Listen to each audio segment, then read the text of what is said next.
I know we're running behind, so I'll post the longer version of these slides on the IHC. I'm going to try to go pretty fast if I can get the slides to move forward. Big green So button. I do have some disclosures, but I want to point out that you can look up anybody's disclosures, at least in the US, by going on the Open Payments database.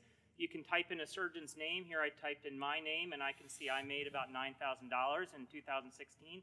That pales in comparison to most of the people in the room, probably, but there is some conflict there. I think it's really important when you talk about conflict of interest, though, that we go beyond talking about money. People always worry about the Open Payments database, and you got $7,000 here or $40,000 there. But all of us have conflicts of interest in our day-to-day life. I work at the UW Medical Center. I'm director of our hernia center. I'm negotiating multi-million-dollar contracts for mesh, for robots, for disposables, for instruments.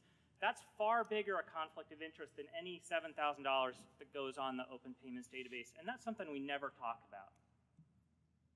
So sure, I've got conflicts, you've got conflicts, everybody in this room has conflict. Conflicts are inevitable. Conflicts aren't necessarily bad. What you have to do is look at your conflicts and make sure that you're managing them, that you understand them, and that you understand how they affect how we think, how we approach our patients, and that's usually on an unconscious or implicit way. So conflicts are necessary. They're not bad, they're necessary. We have to work with industry, both to advance our field and to keep our hospitals running. So how common are conflicts of interest and how commonly are they disposed? I'm going to go super fast through this. Basically, if you look at authors in hernia surgery, about half of them have interaction with industry. About 25% of them have serious conflict of interest, meaning more than $5,000. But of those with conflict of interest, as reported on the Open Payments database, over half didn't disclose them when they wrote their papers. 30% did disclose conflict of interest, but had more reported in the Open Payments database than they disclosed. What that means is only 14% of authors fully disclose their conflict of interest. And I put to you that that's better in the journals than it is at SAGES. And I think we, in SAGES and in our societies, probably do a poor job policing this. Dr. Felix posted this very paper on the IHC and got a lot of negative feedback. These are direct quotes. I think all this COI talk is BS. Is anyone perfect and odor-free? Whenever we start talking about conflict of interest, people get threatened.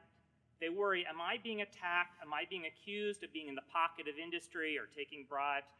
I think we have to take conflict of interest and not talk about it as an accusation, but to know that as surgeons, we are fundamentally honest and we want to do the right things. We want to do the right thing for our patients, for our families, for our hospitals. So we don't need to talk about conflict of interest as you take money, therefore you are bad. We need to take it as what are the problems with conflict of interest and how do we mitigate them?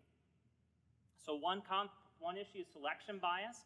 Companies tend to fund positive surgeons, right? So if you like the robot, you're going to get funding from Intuitive, you're going to publish, that voice is going to get amplified.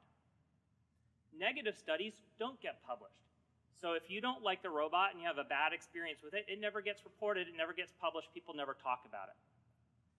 And skeptical surgeons, I put myself not in the positive or the negative, but in the skeptical category. I'm not likely to do a lot of research on the robot in the first place. Besides selection bias, there's also implicit bias. These are the unconscious attitudes that we all carry in our daily life.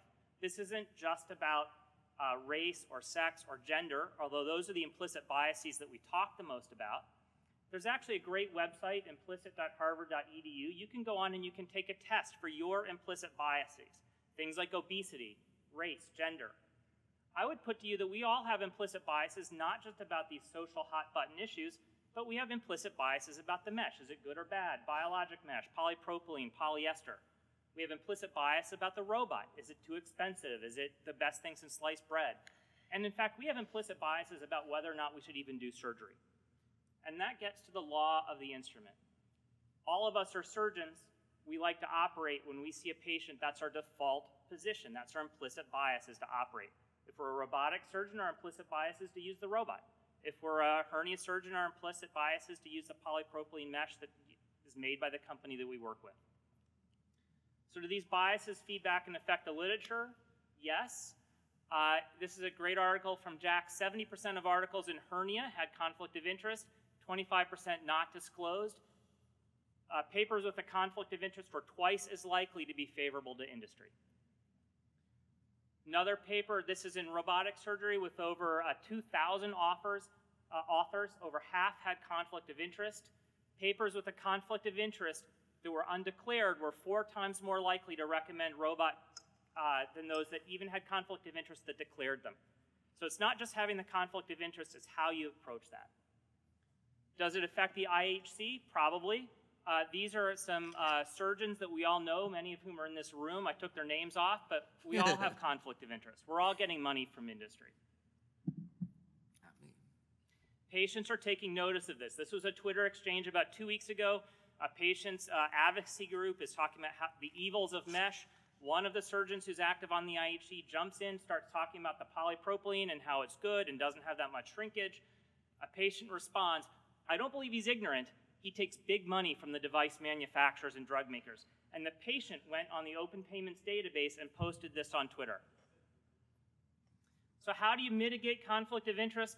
Disclosure, obviously, that's important, and we need to do a better job on that. But more importantly than that, you have to be aware of your own implicit biases. There's a lot of resources on the web, on the internet, about how to manage and how to mitigate implicit bias, things like self-reflection, challenging your own assumptions, challenging the assumptions of others, inviting other voices into the room and listening to those voices, and then ultimately accountability and transparency. So in the end, be honest with yourself and be honest with others. Thank you very much.